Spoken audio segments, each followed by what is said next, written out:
Polisi menggerebek dua tempat di kawasan Cipete, Cilandak, Jakarta Selatan Rabu siang. Dugaan sementara penggerebekan terkait korupsi dalam kasus blackout di wilayah Indonesia. Ratusan personel Polri dari Satuan Brimob penjaga di dua tempat di Jalan Cipete Raya, Jakarta Selatan. Polisi menggerebek dua tempat, sebuah restoran dan sebuah jasa tempat penukaran uang atau money changer. Penggerebekan terkait kasus dugaan korupsi pemirsa yang tengah ditangani Kortas Tipikor Mabes Polri. Belum ada keterangan resmi dari kepolisian tentang hal ini karena hingga saat ini proses penggerebekan masih berlangsung.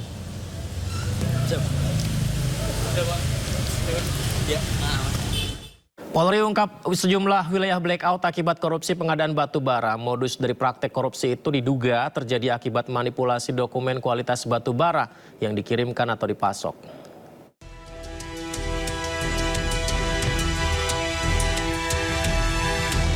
Polri mengungkap sejumlah wilayah di Indonesia mengalami pemadaman listrik atau blackout akibat dugaan korupsi dan pencucian uang terkait pengadaan penemuan kebutuhan pasokan batu bara pada sejumlah PLTU selama periode tahun 2018 sampai dengan tahun 2026. Terganggunya pasokan batu bara berdampak terhadap terjadinya blackout atau pemadaman listrik di sejumlah wilayah di Indonesia, seperti Sumatera, sebagian Kalimantan, Jawa Tengah, Jawa Timur, dan sebagian Jabodetabek.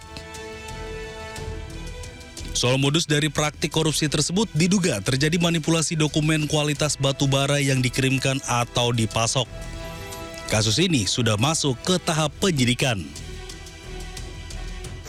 Setidak-tidaknya penyidik menemukan adanya dugaan penyimpangan dalam proses pengadaan dan penggunaan pasokan batu bara di PLTU oleh beberapa perusahaan yang terlibat, PT OBP dan PT BRA.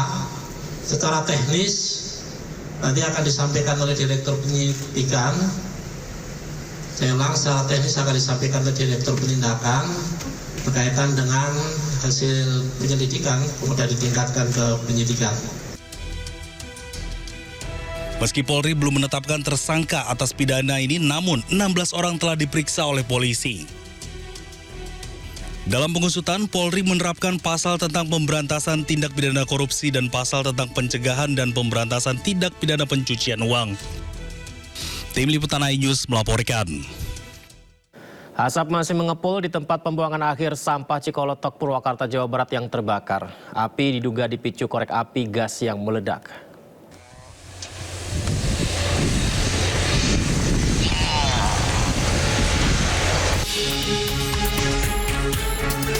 Asap tebal masih terus mengepul di beberapa bagian TPA Cikolotok, Purwakarta. Api masih menyala di beberapa titik, namun kecil. Hal ini berbeda sehari sebelumnya, di mana api membakar gunungan sampah yang menumpuk. Tiupan angin kencang dan teriknya matahari membuat api dengan cepat membesar ke berbagai arah. Pemicu kebakaran diduga dari ledakan korek api gas. Titik api muncul di bagian selatan TPA dan langsung membesar serta merembet ke bagian tengah. Kayaknya dari itu apa sih, bensin yang meledak gitu kayaknya. Oh gitu. Iya. Bensin apa? Kayak korek gas kayak gitu. Korek gas. Iya. Terus gimana? Ya keluar api itu. Terus? Akibat kepanasan itu kan. Terus merembet. Iya, merembet. Asalnya dari sana tuh bawah. Terus ke sini kelamaan-kelamaan. Dari total 10 hektar area pembuangan sampah yang terbakar, hanya sekitar 1 hektar yang terbakar namun terus meluas. Pendinginan terus dilakukan oleh petugas Damkar Purwakarta. Meski terbakar, aktivitas pembuangan sampah tetap berjalan seperti biasa. Dari Purwakarta, Jawa Barat, Irwan, iNews melaporkan. Sementara itu api di TPA Jatiwaringin Kabupaten Tangerang belum padam meski telah memasuki hari ke-9. Bupati dan relawan gelar doa bersama di area lokasi kebakaran. Tingginya kandungan gas metan di lokasi kebakaran membuat petugas harus berjibaku hingga lebih dari 1 pekan dalam memadamkan api di TPA Jatiwaringin. Upaya modifikasi cuaca juga belum berhasil karena tipisnya awan di atas langit. Selain upaya pemadaman, relawan gabungan dan instansi terkait juga menggelar doa bersama di sekitar area TPA Jatiwaringin. Kebetulan bahwa hari ke-9 ini kami banyak kedatangan dari berbagai komponen masyarakat, baik dari pemerintah, OPD, juga dari para pengusaha yang sudah datang membantu kita semua dalam pemadaman api yang ada di TPA Jatiwaringin.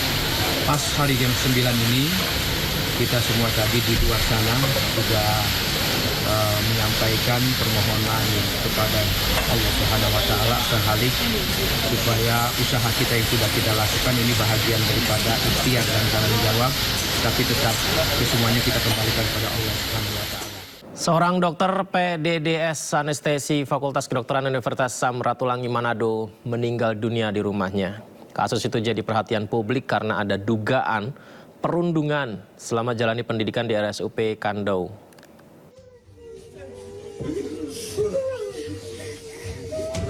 Dr. Adrian Rantung ditemukan meninggal dunia di dalam kamar rumahnya di kota Manado, Sulawesi Utara. Jenazah Dr. Adrian pertama kali ditemukan oleh ayahnya. Diduga korban meninggal dunia karena kelelahan.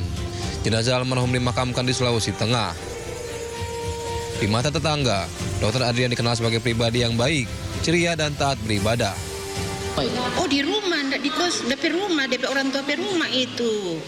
Tinggal yang siapa situ, Bu? Ya. Yang tinggal di rumah situ siapa-siapa? DP orang tua. Oh, bersama orang tua? Iya, iya. Enggak ada orang lain. Bertiga, Bu? DP mama, DP papa, dan itu DP kakak. Dokter mah cuma sekali-sekali. Dokter kok semua ada orang. Adrian merupakan seorang dokter PPDS anestesi dari Fakultas Kedokteran Universitas Samratulangi. Beredar kabar, korban mengalami perundungan selama bertugas di RSUP Kando. Namun hingga kini, pihak rumah sakit dan universitas masih belum memberikan keterangan. Dari Manado, Sulawesi Utara, Jeffrey Langi, iNews melaporkan.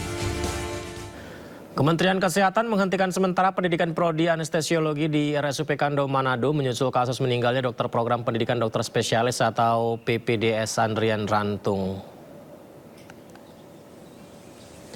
Penghentian kegiatan PPDS anestesi ini tertuang dalam keputusan Direktur Utama RSUP Kando Manado pada 6 Juli 2026. Dalam surat itu, kegiatan PPDS anestesiologi RS Kando dihentikan sampai penanganan dugaan perundungan selesai. Sementara itu penyebab meninggalnya Dr. Adrian termasuk dugaan adanya perundungan masih dalam proses penyelidikan oleh tim investigasi Kementerian Kesehatan.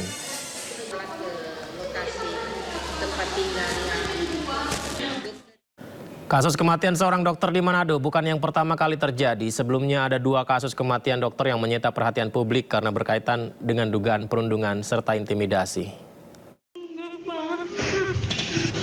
Tiap aku bangun tidur tuh, Pak, badannya sakit semua, Pak, punggungnya sakit, Pak. Bangun harus pelan-pelan. Kalau nggak pelan-pelan nggak bisa bangun. Kasus kematian dokter residen RSUP Kando Manado menambah deretan kasus dugaan perundungan di lingkungan pendidikan dokter spesialis atau PPDS. Sebelumnya publik juga diguncang oleh kematian Dr. Aulia Risma Lestari, korban perundungan PPDS di Fakultas Kedokteran Universitas Diponegoro, Semarang, Jawa Tengah. Dr. Aulia Risma Lestari ditemukan meninggal dunia di indekosnya pada 12 Agustus 2024. Polisi menyebut Dr. Risma meninggal setelah menyuntikkan obat anestesi ke tubuhnya yang diduga akibat depresi berat. Keluarga Dr. Risma pun menempuh jalur hukum dengan melaporkan dugaan perundungan, intimidasi, serta pemerasan ke Polda Jawa Tengah. Setahun kemudian, 3 terdakwa dijatuhi hukuman. Taufik Eko Nugroho yang merupakan dosen Fakultas Kedokteran Undip Semarang dijatuhi hukuman 4 tahun penjara. Sementara 2 terdakwa lainnya, yakni mahasiswa senior PPDS dan staf administrasi PPDS dijatuhi hukuman 9 tahun penjara.